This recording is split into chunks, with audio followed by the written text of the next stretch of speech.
You're not going to know what news is good for you until you've read really good, balanced news. You're not going to know which reporters are really on your side until you read some really good, balanced, informative journalism. And if you're not able to seek that out on your own, absolutely ask somebody, because you will read for months and years the wrong outlets, and people who are not interested in giving you the right information, but like Matt said, are interested in entertaining you and getting your clicks. And so once you're able to find it, stick to it. And like Charlie said, give your money and support and it. support it. If you Absolutely. find it, support it. Hello, welcome to Cambridge Forum, coming to you live via Zoom. I'm Mary Stack, the director of Cambridge Forum, and today we are collaborating with GBH Forum Network to discuss a subject close to the bone for all lovers of democracy. Our free press is under threat today as never before. The critical question is, can we save journalism in America, and what is necessary to safeguard its survival and restore faith in the profession? Respect for a free press, which is the cornerstone of democracy, seems to be at an all-time low in the US. We've all been bombarded with so long these lies and tweets and fake news that many people no longer know what to believe. Worse still, reporters have all been lumped together into the same herd of mindless hacks. Well, fact check one, that is patently untrue. To help prove the point, we've brought together a great group of hardworking journalists today who are striving to dispel this bogus mythology. They're trying to reestablish respect and trust for the journalistic profession by raising the bar. I invite you to read some of their articles and listen to some of their podcasts, and it becomes clear why it is we need reliable, credible, investigative journalists who act as watchdogs for the public interest. The essential truth is, if we take good information for granted, we may find that it disappears, as is the case right now for Hong Kong residents, whose democracy is being dismantled before their very eyes. So, enough of me, and time to introduce the speakers. First off, I'm going to talk to Charlie Sennott. He's a veteran journalist and head of the Ground Truth Project, which launched Report for America. He's going to share some of his ideas and his optimistic vision for the future. Report for America is currently supporting the training and placement of 226 young reporters in 163 newsrooms around the country. And we're going to talk to two of these young reporters, Isabel Taff in Mississippi and Morgan Mullins in Massachusetts. Then we're going to turn to the award-winning writer and celebrated Rolling Stone contributor, Matt Taibbi. Matt will provide us with a brief potted history of our current media situation and explain the financial challenges as he sees it facing the press going forward. He's just written a book entitled Hate Inc., Why Today's Media Makes Us Despise One Another, in which he says most people think of the news as a twisted wing of the entertainment industry. Well, is he right? So welcome to everyone, and let's start off with you, Charlie. Perhaps you can tell us how you got involved with the Report for America project and why you think that journalism is vital to a healthy, functioning democracy. Thanks, Mary, and thanks everyone for being with us. The thing we're really looking at is this connection that the crisis in American journalism has everything to do with the crisis in our democracy. We really believe there is a direct linkage there. And we believe that if we can be part of restoring journalism, really working at restoring some of the good stuff, some of the good local reporting, that we can be part of restoring journalism and hopefully be putting an oar in the water in terms of restoring our democracy, or at least restoring some sense of civic engagement that's productive. You know, we live in this incredibly divided time. We face two contagions. There's COVID, of course, but there's also racial inequity. And I think these two really deadly viruses are the greatest struggle of our time right now. And I'm really excited to have two reporters who will be joining us, Isabel Taft, Morgan Mullins, Isabel in Mississippi, Morgan in Boston at the Bay State Banner, who really are covering that deep division in different ways. And I think it'll be interesting to hear from them, but they embody what we call ground truth. And the Ground Truth Project, the organization I founded, is based at WGBH right here in Boston. And we launched Report for America to have reporters like Isabel, like Morgan, who can be out there in the field telling these stories that matter, to be there on the ground in these undercovered corners of America where we need to hear more from. So the reason we started it is I really think there's a great need. We really are feeling like we can make a difference. So we are proud to have, as you pointed out, 226 reporters in the field right now and more than 160 newsrooms. But next week, we will be announcing that we're scaling up. We're going to 300 reporters, and we'll be in more than 200 newsrooms. And we'll be putting out an announcement of the newsrooms that we will be working with in the coming year. But we'll also be issuing a real call to a new generation of journalists, to emerging journalists, to say, come and join this movement, be part of Report for America. And it really is a call to service. It's to say, hey, local journalism can be part of really turning our country around, back on a track to where we can start talking to each other respectfully, I hope, again, and agree on shared sets of facts. But I think that's going to begin locally, and I think that is doable. I think we can make a difference, and we're really trying to do that right now. So we'll be announcing all of this next week. It's really an exciting time for us on a lot of fronts. We have this incredible momentum, and really starting to feel the need for this across the country. And we've been recognized by the MacArthur Foundation. That's sort of our big news, that MacArthur has named us as a finalist for what's called 100 and Change, which is a very large grant, $100 million to really try to transform the landscape of journalism and to be part of affecting systemic change. It's a moonshot for us. We're really proud to be a finalist because it shows that local journalism is now on par with these really big global crises that MacArthur Foundation wants to look at. Everything from waterborne diseases to healing the world's oceans. These are big issues that MacArthur is looking at funding, and we're, I guess, most of all proud that we've been able to take local journalism, local reporting as a cornerstone of our democracy and say, we think this is a crisis on that level. MacArthur has recognized that, and it's a moonshot, as I say, for us. But what's important about it is there's a growing consensus that we're going to have to come together to really address the crisis in journalism in America. Okay, before we talk about the two-pronged attack there, one is how do we financially sustain the industry and keep it going, but more about the standards, the professionalism, which has sunk to an all-time low. So first, perhaps you can explain to people who live with their phones as their source of information, particularly young generation, why do they need to know what's going on locally? What does it matter to them? And secondly, how do you inject those professional standards back? How can we reinvent the wheel? Yeah, I think we don't need to reinvent the wheel. I think we need to restore the landscape that's been ravaged. And I think that's a very different metaphor that I think is much easier to get our heads around rather than reinventing the wheel. I think there's really good news organizations out there. In Boston, we're really lucky. We have the Boston Globe, we have WGBH, we have that other radio station, public radio station, not to be named, down the street.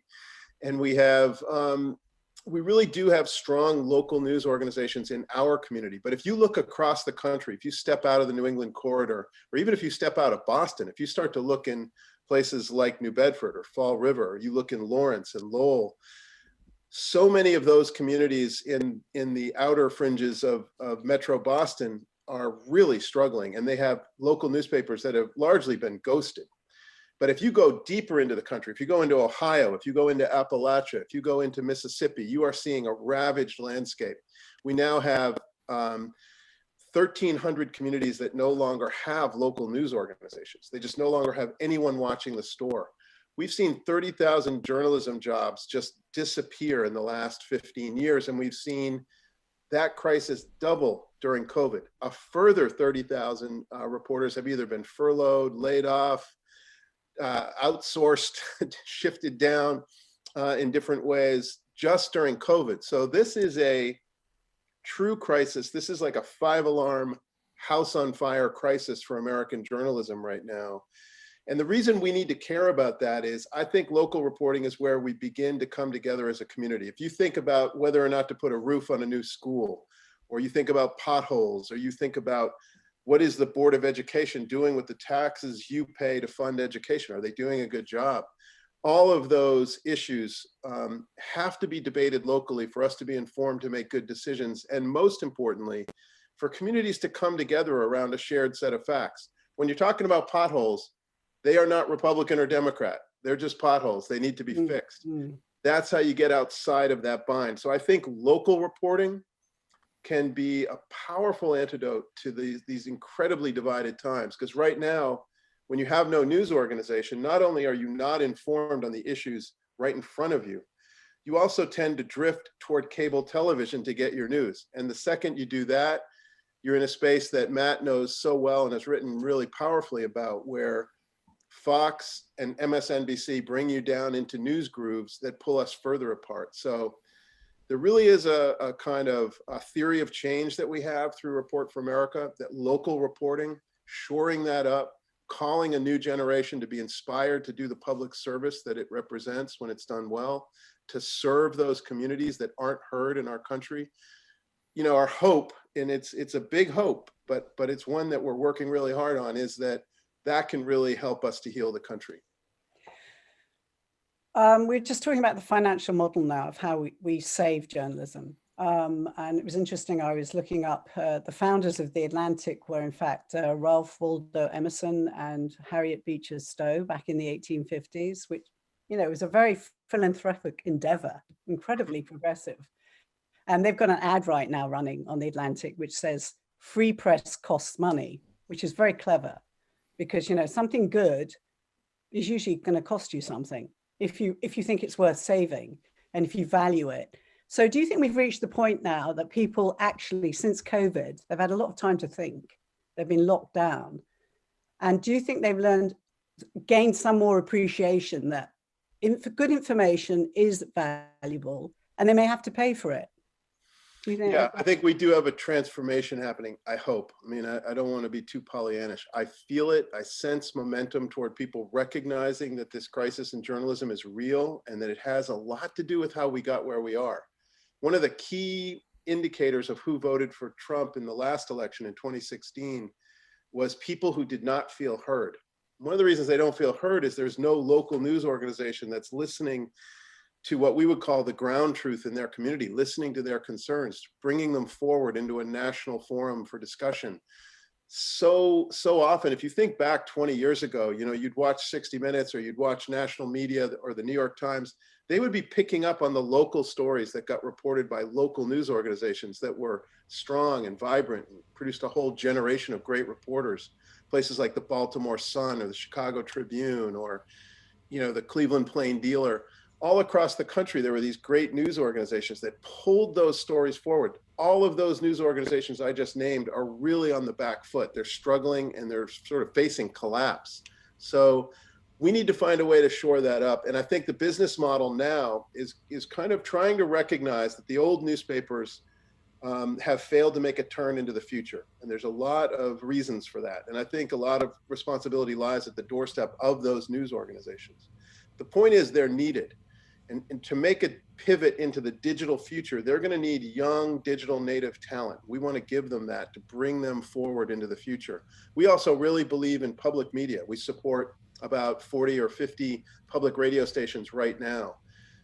We also really believe in digital startups. A couple of examples, if you look at Mountain State Spotlight in Appalachia, they are doing amazing work. And we're really proud to be funding them as a brand new digital news organization that's really going into the issues of the distressed towns in coal country.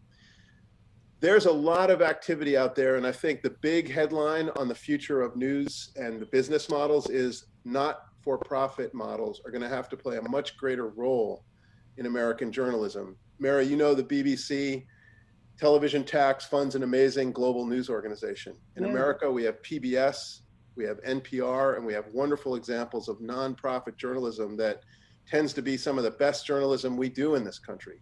You know, if you have news reporting teams like Frontline out of WGBH, I mean, they're amazing. Every time they come out, it's important. So we want to inspire new business models, and we want to really encourage people to think that having a nonprofit approach doesn't mean you don't have revenue, and it doesn't mean you don't have resources that you bring in. You can do that, but you can also tap into community support, foundation support, and individual support, and grow the ability for you to do independent, hard-hitting, watchdog journalism in a way that the commercial models in the digital age are not allowing news organizations to do, unless they're big legacy like the New York Times and the Washington Post. If you have them, yeah, they do great work, but they also have a lot of weight and wealth behind them.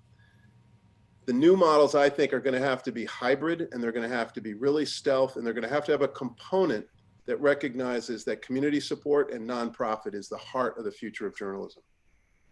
Well, people can check that out. We've pulled up a slide there of the actual funding model for Report for America, which is explaining how you do some of what you do. Yeah, and just briefly, super briefly, we go out and we ask communities and their news organizations, what is the greatest news desert where you don't have coverage and you really need coverage? Is that covering schools, or is that City Hall, or is it the environment or health or racial injustice in your community?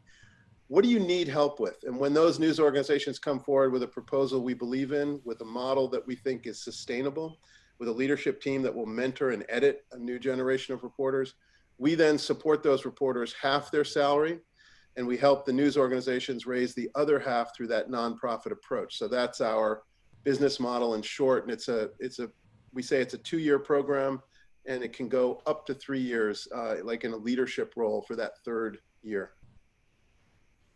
If we lost Mary, I might say, I can just wait for her to dial in, but that business model, that idea of bringing in the nonprofits, I think is something I really look forward to hearing Matt talk about too. How do we get out of this bind? How do we get out of media teaching us to hate each other?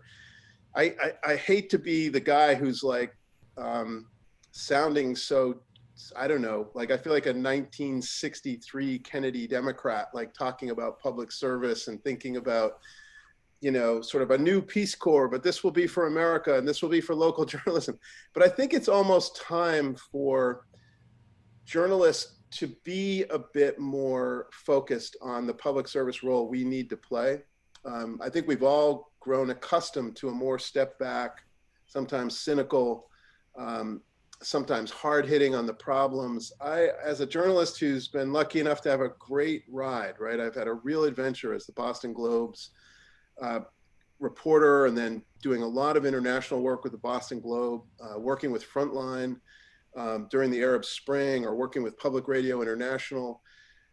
I've had a chance to really do important work where we've all developed a muscle to be aggressive about the problems at hand. I think journalists need to get a little bit better at telling our own story right now about why what we do is important, and really trying to highlight that this moment in time is going to require us to be, if I dare say it, a little bit patriotic, a little bit on the side of the ideas the founding fathers had, that a free press would be at the cornerstone of American democracy.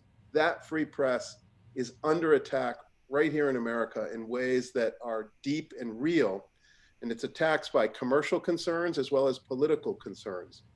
We got to be very aware of it, and we have to get much better at telling that story, sharing the urgency of the moment, and letting people know that if you want to support this, you're going to have to get out there and support the reporting you believe in. If that's subscribing to a magazine you believe in, or supporting public television, or doing whatever you do, wherever you get your news, you're going to have to think about the way you can contribute to it. And that is a movement we're trying to be part of. Excellent. Okay, sorry about that, everybody. That's okay. We completely lost every connection in here. I filibustered for you, Mary. I hope I did the best I could. Yeah, Here. I think I answered all your questions, so I don't want to hold up others speaking. Okay, sorry about that, Morgan. Sorry I didn't get a chance to chat, so I don't even know what you said, but anyway. Well, I didn't introduce Morgan and Isabel. Did you want to go to them for a minute first before we go to Matt? Okay, great. So then I would just say, Isabel, your work in Biloxi, Mississippi is incredible. The work you're doing, particularly around this incredible time of COVID and how it exposes inequity. Do you want to share for a minute just sort of how some of the work you're doing and how you get at that issue? Yeah, so my job is covering primarily African American and Vietnamese American communities in Biloxi, Mississippi. And obviously, COVID is the story everywhere in the country, including in South Mississippi. And when I first got here, one of the things that I started doing was basically just calling up folks involved in as many different organizations as I could find and just kind of asking, what are the stories that you're hearing from your community members about how they're experiencing the pandemic? What are the stories that you think deserve coverage? What are the kind of human experiences that you think are illustrative of these broader trends in the communities that you're experiencing and that you're witnessing? And so that kind of has led in a couple different directions. But one of the stories that I did early on was just a profile of the woman whose husband was the first Mississippian to die of coronavirus in Mississippi. And like many Americans who have died of coronavirus, he is an African American man. And that story was kind of an opportunity to talk about their experiences with the healthcare system, but also this kind of increasing disparity within Mississippi in terms of how people are reacting to the crisis of the pandemic, where you see Black Mississippians really respecting public health guidelines and urging their neighbors to take this seriously. And then you see a lot of white Mississippians just sort of believing that this isn't real and refusing to wear masks in public. And so the story kind of became a woman who had suffered tremendously because of the pandemic, really urging her neighbors and advocating for people to take this seriously. And it's hard to kind of feel like, that work really had a direct impact. I didn't get an email from anyone saying, I read your story and I decided I'm going to wear a mask in public, but it felt like, if we hadn't been there, Brenda Pickens wouldn't have had the opportunity to tell that story and have the platform that she had. I wanted to ask you about the impact of your stories. Sometimes you said earlier in something you sent to me, when you have lots of reporters in the community, you get richer, more detailed coverage from different facets. So why did that matter when you wrote the story about internet access, and what was the effect of that on the local community? Yeah, so one of the things that's been really striking to me since I got here is that I think our newsroom, it's really small. We have, I think, 5 full-time reporters. And I think despite that, we're still able to do a good job covering events as they happen, kind of reacting to events. And so I was doing some reporting on education and the pandemic and how the local school districts were going to be handling going back to school during the coronavirus pandemic. And so I think a lot of local news all over Mississippi really was covering that in the sense that when a school district would announce what their plan was, are they going to be virtual? Are they going to be hybrid? Are they going to be all on campus? We would all write about that. But I think because we're so overwhelmed and stretched so thin, there were relatively few, Mississippi Today does terrific work on education all over the state, but there's just not that many stories really delving into the details and talking to parents and talking to families. So one of the districts here, Ocean Springs, had announced that they were going to be offering virtual learning for anyone who wanted it effectively. But when you started talking to parents, it became clear that that was actually not the case, because they had created this application where if you indicated on the application that you didn't have internet at home or you didn't have a computer, it would immediately kick you off and you weren't allowed to apply at all. And so I spoke with a woman who had a pre-existing condition, and her husband did as well. And her son, she was concerned about him going back to school in person, and they had lost hours because of the pandemic. And so were not able to afford internet, didn't have a computer at home. And she really wanted her son to do virtual learning, but kept getting bumped off this application. And so after I spoke with her, I was able to call the district and just kind of ask about that. And what was really interesting to me about that was they really didn't know that that had been happening. Like, I think there was truly some kind of disconnect between the whoever set up the application and whoever was making the decisions, or I don't know if they really even thought about this as a problem. But once the question was posed, they were, and maybe this is because they knew that it would look bad if they didn't change course, they announced, we're changing the application. You don't need internet, you don't need a device to get access to virtual learning. We'll be providing all of that. And this family was able to get access to virtual learning. Thanks for explaining that. I just wanted to jump over to Morgan, since I haven't had a chance to say hi to her. Morgan, you're working for the Bay State Banner. Welcome. And you're originally from Florida, and you went to St. John's in New York, and then you were straight away launched into covering City Hall and the State House. So that's your beat through Report from America. So how did you learn to cold call? How difficult is your job to go straight into it with almost very little training on the job? Yeah, well, I would say joining Report for America, half the reason I did it was because I knew I would be getting the support that I needed during this time. So I'm super early career. I just graduated from college in May. And while I did, come from a pretty good program, I had great experience at my college newspaper. I was the editor-in-chief there. That doesn't mean that coming to Boston, that I'm, suddenly ready to be a beat reporter for politics, which I had never covered.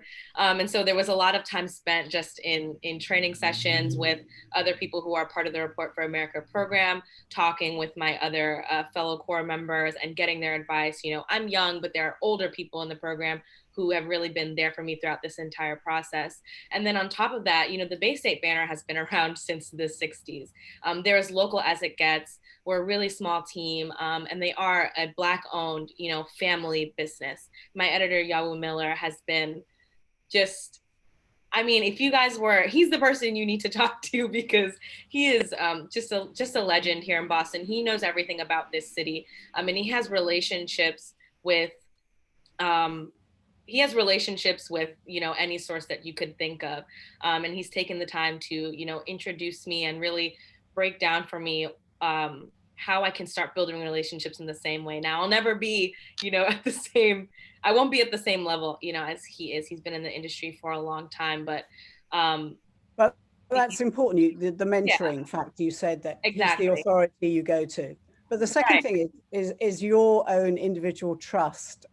You said that your peers kind of at college thought you were some sort of gossip columnist when you were initially going into this field, and they don't seem to have a clear delineation between like infotainment, news. It's all kind of merged. Is that a problem, getting respect from your peers? It definitely and is. Trust? It definitely is. When we're talking about, giving people the right information so that they can make the right decisions, honestly, the best information they're going to have is the article that includes, the right amount of voices and the right amount of sides, not just 2, but 3, 4, and 5 sides of the story. And when 2 sides of the story say, well, I don't trust journalists, and I don't trust people like you, that's not a disservice to you. That's a disservice to the reader. And so I spent a lot of time, and that is, partially why I'm part of the program, is because I know that the founders of this program have felt that as well. And so I spent a lot of time, even in, my college career and coming to Boston, just informing people. Half of it is writing the articles, and the other half is just educating people on, hey, I'm here. I understand that it's hard to trust me, but here's what it'll be like, without me. And here's the benefit of you speaking up and including yourself in the story. It's going to be fairer for you. It's going to be fairer for the reader. And when it comes to something like an election, Boston may elect a new mayor next year. We just finished elections for our state house. And so when it comes down to it, if I build the right relationships with people, if I'm helping them understand this is what my job is, I'm here for you, I'm here to serve you, and I'm also here to serve people on the opposition. When they're included in stories like that, when it comes around to, next year's local election, people can come to my bylines for the right information. And that's honestly an honor for me. So you think, people can learn to trust you, and do, after a certain amount of time, and also you feel you're still in a respectable profession? I'm so sorry. I live on a pretty busy street. I live across the street from a fire station, so there's a bit of noise. But yes, I think that's the most important thing. A lot of people say, well, this is where I trust so-and-so on Twitter, or I trust so-and-so on YouTube, because they like that person and they trust where the information is coming from. If I can build a relationship with them through my newspaper, they may not initially trust, the name, but when they hear who I am, after speaking to me for some time, they'll be able to give me more in an interview. They can give me more on background, so that we're able to enhance our reporting. So we talked to 2 young journalists. Thank you for joining us, Morgan. Keep up the good work. And Thank you. Isabel. Sorry, I cut you short there. So I wanted to talk now to Matt Taibbi, who's Older. quite famous, I guess, if you are a person that follows Rolling Stone and the history of the media. He did a very good talk about the history of news and how we've reached the media circus situation that we find ourselves in today. So Matt, can you give us a kind of potted history about why you went into the industry, which was 30 years ago, and how much it's changed and why? I know it's a big question, but perhaps just bring us up to speed. Sure. And first of all, thank you very much for having me on, and it's an honor to be on with Charlie, who's an old colleague of my father's from back in the day. Why did I go into the media business? I was really born into it. My father was a news reporter.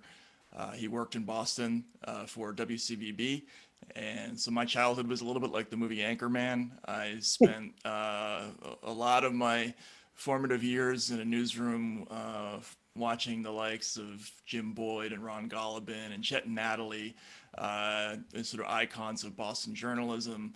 I grew up around the business. Almost everybody I knew was in the business. I was a paper boy for the Boston Globe when I was young, which actually does matter a little bit because it introduces people to how the distribution side of the business works. I then, as a younger person, when I started thinking about what I was going to do with my career, I did what a lot of young journalists do, and Charlie mentioned this, the sort of local newspapers dying out. This is one of the reasons why we are having a problem training young reporters, because that's where, in my generation, a lot of reporters got their start, was with local newspapers. So I think the first thing that I ever wrote was a write-up of a town meeting for the Standard Times in New Bedford. They probably don't even remember that I worked there once upon a time, but that kind of grunt work where you're just covering things that really not many people are going to read, but it's important to learn how to do the X's and O's of gathering facts. That's how I got my start in this business. And later on, I started doing work as a stringer overseas in the former Soviet Union, and eventually moved over to work for Rolling Stone when I returned to the United States in the early 2000s. But one of the reasons I wrote this book that came out a couple of years ago called Hate Inc. Was that I wanted to sort of recount a lot of the changes that had taken place in this business that I really love a great deal. And there were really three big things that happened to the news business right around the time that I entered, actually, in the late 80s and early 90s. The first was the development of the 24-hour news cycle, which of course was launched by CNN in the early 80s. And it for a while, it didn't have a major impact on the news business as a whole, but what it eventually did is that it put enormous pressure on reporters who for a long time had only ever had to produce content at most once or twice a day. Now suddenly we had to produce mountains and mountains of content for a new schedule that audiences were on that was not at 6 and 11 every day, or reading the newspaper once in the morning, but constantly throughout the day. And so that put a lot of pressure on news to create new forms of content. One of the things that they created was just putting two people on a TV set and having them argue with each other. And they discovered very early on that was a very profitable way to make money. The other big thing was the internet. When that came along, that wiped out the distribution advantage of companies like the Boston Globe, which had over decades built up their networks of paper kids and distribution points and trucks. Newspapers used to be the only show in town when it came to advertising. If you wanted to have a want ad or find a new employee or advertise your business, you had to do it through the local newspaper. So it was an easy source of revenue. That disappeared overnight when the internet made it possible for anyone, anywhere in the world to read any newspaper basically instantaneously. So all of that distribution work that had been built up for ages by print organizations vanished, and they were suddenly desperate to make money in ways that they never had been before. And the third big thing was the sort of development of slant as a commercial strategy, which I think was really pioneered by Fox News.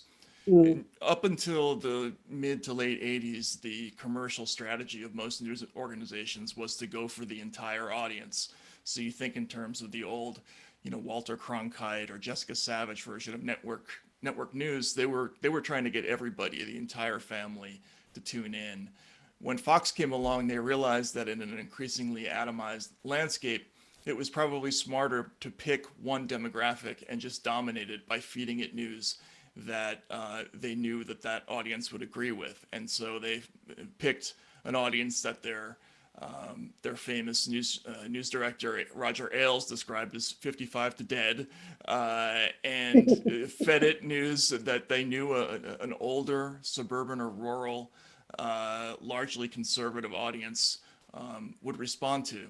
And that created this new commercial formula that had not existed before, where essentially what we're doing is what one tech executive described to me as audience optimized framing, where we're identifying a demographic and then feeding it content.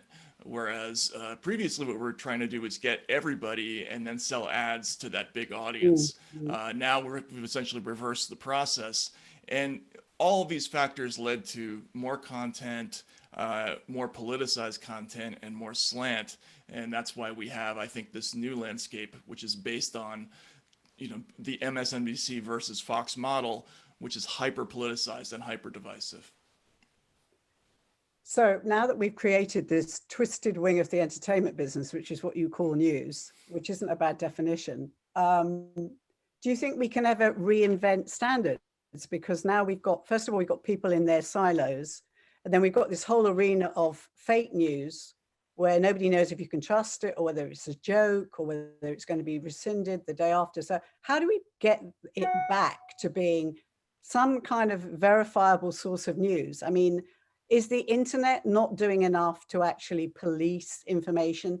And if we police information, are we then going to be in a state like, the voice that, you're going to get the voice of the government, and how do we go forward with that?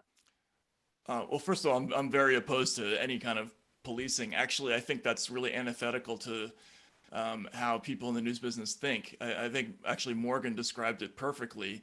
How the news business works, you have to build trust with your audiences. You can't create it by fiat.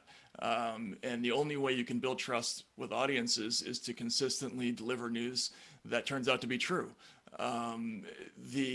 The problem that we have now is that, you mentioned that quote about the twisted wing of the entertainment business. We're in this very strange space now where polls consistently show that people believe the news less than ever. However, they're consuming it more than ever, which essentially means that people are watching the news, but they're consuming it as a form of entertainment rather than as an information. And I think what's happened is that people have lost confidence in news as something that they trust. They enjoy it, but they don't trust it. What's going to happen, I think, is that we're going to have to find a new way to create news. And that's probably going to have to rely on some kind of subsidy. And that's been true throughout our history. Going back to the Pony Express, we delivered newspapers for free out west. The Communications Act of 1934 essentially mandated that companies using the public airwaves must create content in the public interest. We've kind of gotten away from that, and we're probably going to have to find our way back through programs, like Charlie's, and probably through some others as well. So, what about your own experience? You used to be a staff reporter, I imagine, then you were an editor, and now you've got Substack, which is almost like a club of people supporting your brand of journalism, which, is a survival model of sorts, but you can only even get to that if you've got quite a prestigious reputation as a journalist. Yes, I mean, I do publish now primarily on a site called Substack, which is a subscription-based model. I grew up a fan of I.F. Stone, who was a legendary figure in the United States um, who put out a newsletter essentially out of his basement through print. This is what I'm trying to do. Is I hope is really an homage to that, but in the digital age. It does work financially for a limited number of people. I think, as you say, this would be very difficult to pull off um, if you don't have a little bit of profile starting out at first, because you have to build up a subscriber base. So it's a partial solution to the financial problem, but it's not going to be a solution in terms of institutionally supporting things like investigative journalism. It'll support a few personalities, but it won't. What it won't do is the 5-month investigation where the reporter doesn't produce anything until the last day. That is very difficult to do in the internet age when we have to be constantly producing content. Yeah, there's a lot of pressure, and you said the agenda, you wonder if you can keep your agenda objective, because you were saying that news companies will make more money if they pick stories that get you upset, avoid the ones that confuse you, and make sure you wind up as much as possible. They wind you up as much as possible, not just every day, but every minute on the internet. This can be damaging to your mental health, to say nothing of society. I think that's very, very true. But if we've got this kind of competitive, divisive impetus to the agenda, how do you stay away from that as a journalist? It's very difficult, and again, it's a dramatic change in the business. If you think back to, again, Walter Cronkite, he used to end his show by saying, and that's the way it is until tomorrow. And people laugh at that line, at the hokiness of it, but it was actually kind of meaningful. What Cronkite was doing was giving viewers permission to tune out until the next day. Go back to your lives, go back to your families, go back to your jobs, and then tomorrow, come back here at 7:00 and we'll do this all over again. That has disappeared from the news landscape. There's no such thing as giving people permission to tune out now. If you watch the cable shows, one show bridges to the other. They do not want you to leave the channel. And then in terms of print media, they understand now that the new form of consumption is through the phone, and basically they're trying to feed you something every minute, every second, and that has created a lot of unhealthy addictions. I think with news consumers, they have become addicted to the experience of getting upset, of reading news that bothers them, and also they've become disinclined to reading difficult or confusing or challenging material, which is very important for democracy, because we need people to be able to have the attention span to understand difficult issues. That's a very good point. That's an excellent point, because if you dumb down, which Margaret Thatcher and Ronald Reagan both believed was important, dumbing down, people will think they've only got a 2-minute attention span. Therefore, you're only delivering that product. So let me look at some. We've got a lot. We're going to open this up now to questions, because there's lots of people pulling up lots of big questions. Okay.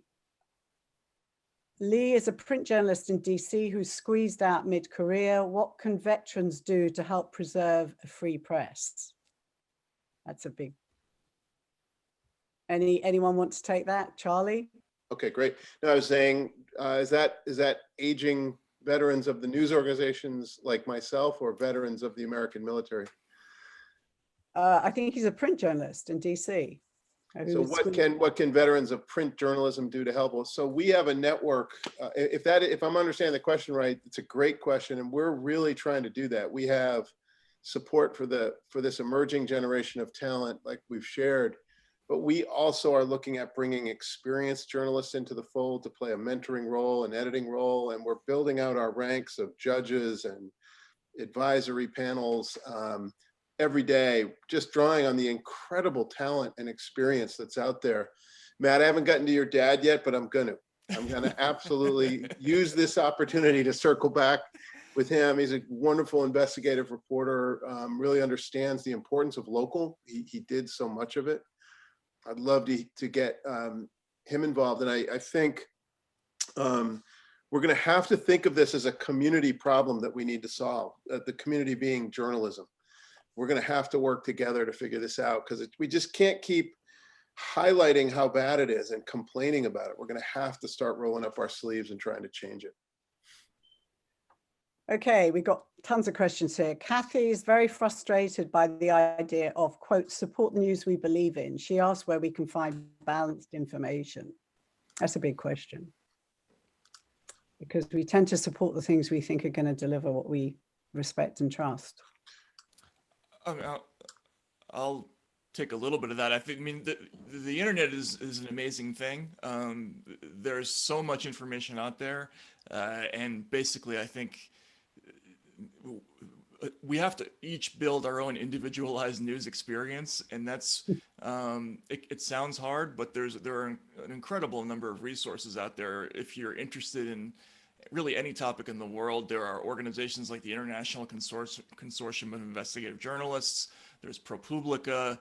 You can get access to all the raw material as you want, almost everything, and from congressional papers to archives of old laws and bills under consideration. They're all online. So if you want to educate yourself about anything, the raw materials are there in a way that they weren't unless you went to libraries back in the old days. So I think people have to get used to the idea that rather than just turning on the television once a day and letting it dictate to you what your news experience is, you have to build it for yourself. I would just add to that, Matt, that it's like we have to be proactive readers, listeners, or viewers, and find the things that are delivering the caliber and quality of the journalism we want to see. And then I would add to that, when you find it, support it. If that's subscribing to Rolling Stone or that's contributing to NPR, do it, because if you don't, it's going away. And that's the key here, is you're part of an ecosystem of supporting a free press. And a lot of these questions get at that. Like someone was asking me, the stories feel poorly edited, like I can't understand them. There's too much anecdotal evidence and not enough real description. Okay, that's a really important truism that you've put your finger on. And it's another evidence of the financial crisis, which is not only is there not enough reporting, there's not enough editing. There's not enough people who are really shaping the stories. I used to work on special reports for the Boston Globe. They would often give me 6 months to develop a story. Like the time we had to do important work, to go into prisons and look at injustice in the prisons, or to go, I researched the hell out of the Big Dig, and we exposed I think it was an $800 million boondoggle within one corner of the project. That took months and months of digging with Spotlight or in the special projects team and going after these stories. Think about the Globe Spotlight series. That's right. On the Catholic Church. It was very expensive, well edited, and it was the whole paper involved in that. There was Spotlight in the movie. That team that broke the story, those guys are worthy of Hollywood, but there was 30 reporters and many editors behind that effort over many years. You've brought up a very good point, which people are actually asking about. And it was one I asked Matt earlier. How do you make up for the lack of support that you need now in checking facts and copy editing and everything? Even the two young reporters might like to address this. It sounds like you're really pretty much a one-man, one-woman show on some of these stories. Do you ever worry you're not going to get it right? And how do you go about checking the truth of things? This goes for everybody, you and Matt as well. So Isabel or Morgan, is that something that you have a challenge with? Yeah, I mean, I think it is pretty challenging just to know that our editors are overwhelmed. The editor of the Biloxi Sun-Herald is editing 2 other papers in Georgia as well. And so I definitely, know that I have to take responsibility for any project, any story that I do every step of the way. I do really rely on, especially some of my older colleagues in the newsroom who've been in this area for decades, just to kind of run anything that I'm hearing past them and kind of hear what their take is on whatever I'm working on. But really, it has been a lot of oftentimes calling people back, twice, 2 or 3 times, just to make sure that I've checked every single detail, because I know also that, especially when it's people who do not often have contact with the newspaper, I know that if I do get it wrong, it's going to be really terrible for building that relationship of trust. And that if I make a mistake, they're going to tell other folks not to talk to the Sun Herald. And so I don't think there's a lot that you can do other than just take responsibility and do your best. Matt, this is at the other end of the spectrum. You're working pretty much on your own. How do you do this? Do you have an assistant to check things? I do have an assistant, but largely that kind of work I have to really do myself now. And it's what's unusual about that is that my experience at Rolling Stone for ages, and Charlie was just mentioning having 6 months to work on a story. If I worked on an 8,000 word story about the ratings agencies and how they failed during the financial crisis in 2008, I might have 3 months to work on that. And then it would be legitimately a month of fact checking. I mean, you could spend as much time on fact checking as you did actually writing once upon a time. And that was a torturous process. But the problem is financially, fact checkers are one of the first types of people to be phased out of the business when these organizations started having financial trouble. I think the next people that were phased out were the investigative reporters who didn't produce a lot of content. What they're really doing now is they're just preserving people who either blog, provide commentary, hot takes, that kind of thing, because it's cheap. It doesn't require that expensive research process. And then, people like me, I still do reporting, but I largely have to do all that work myself, which is fine, but it's going to be more difficult for somebody who hasn't had that experience and doesn't know what to watch out for, what some of the legal problems might be. I mean, that's what I worry about, is the 25-year-old reporter who doesn't know where all the potential pitfalls are. Mary, I would add to that, just saying what Matt's just put in his, just sort of underlining or highlighting, is so true. But like our newspaper right here in Boston, our hometown paper, the Boston Globe, has invested in investigative reporting. And it's so important for people who are in Massachusetts to know that, and to know, like, these are decisions that get made. You got to support them if they do that. Look at GBH. Look at the unbelievable national treasure that is Frontline.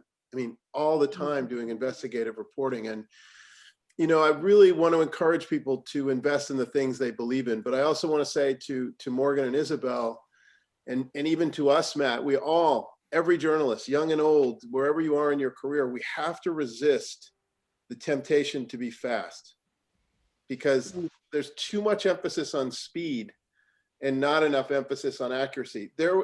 I can tell you, I am of the age where I would file my story and I couldn't sleep if I woke up and realized, oh my God, that guy's a deputy finance minister, not assistant finance minister. The level of detail and the attention to fact and the time we were given to get things right and the expectation to get it right was important. Now, if I had that wrong, they just fix it in the morning online. No harm, no foul. It's okay. We got it. But actually, Morgan and Isabel, it's up to you guys to hold high standards for yourself and resist speed. And if you don't know the answer to something and you're in Twitter or you're responding to comments on a story, just say, I don't know. I'll look into it. That's a really good question. And we have to get better at slowing ourselves down as tribe. And taking responsibility for what we print. I mean, someone once said to me that they've stopped believing in the whole IT model of journalism, because the people that would, the citizen journalists that would be blogging from their attic didn't have anything on the line. If they got it wrong, there was no job to lose. We lost our job. I just wanted to interject, because I definitely, I feel the fear, and I just want to say, that is, it's, for me, it's an indicator of good, you still care, because I know that there are other journalists who don't have that fear when they're writing something. And it's good. It's a motivator in a sense, but it's also, okay, where's that fear of getting it wrong coming from, and who can I ask about that so that I can make sure that it's right the first time? So Yeah, Yeah. I would just interject like that. For me, that's a massive indicator as to whether or not the person is really a journalist or not, because that's been that terror of what happens when it gets published has been passed down for centuries, and we all feel it, but it is disappearing a little bit now because of that sort of stealth editing process that happens. Like, if you make a mistake, like they can fix it, which is crazy. there's also a question here in the chat that I really would love to answer. I don't know if you saw it, Mary, about media literacy, and I don't want to jump on you, but Great one. I don't know whose question this is, but it says, what can be done to increase media literacy so that journalists and reporters aren't simply lumped into this monolithic thing called the media? And I just love questions like that, because I am really passionate about media literacy, especially coming from, college today. You think, how come they don't teach us about, how to do our taxes and things like that? And I always say, how come they don't teach us media literacy in school? Why wasn't I taught that in high school? And, a lot of people don't understand how important that is. And now I really, the only way we can do it is through education, to me. And because that doesn't exist, I find myself having conversations with my friends. I'm 22 years old. People my age get their news from the Shade Room. If you don't know what the Shade Room is, I'm very passionate about, don't get your news from things like the Shade Room. And they'll say, why? I don't understand. And it unearths these really great conversations about why you're reading the news that you do. And so I just really think it is through education. And if you're not getting the right education, ask a journalist. We are all on Twitter. I feel like every last journalist in the world has a Twitter. DM them, ask them what to read, because at the end of the day, you're not going to know what news is good for you. Is that me? No, oh, okay. You're not going to know what news is good for you until you've read really good, balanced news. You're not going to know which reporters are really on your side until you read some really good, balanced, informative journalism. And if you're not able to seek that out on your own, absolutely ask somebody, because you will read for months and years the wrong outlets, and people who are not interested in giving you the right information, but like Matt said, are interested in entertaining you and getting your clicks. And so once you're able to find it, stick to it. And like Charlie said, give your money And support and it. support it. Absolutely. If you find it, support it.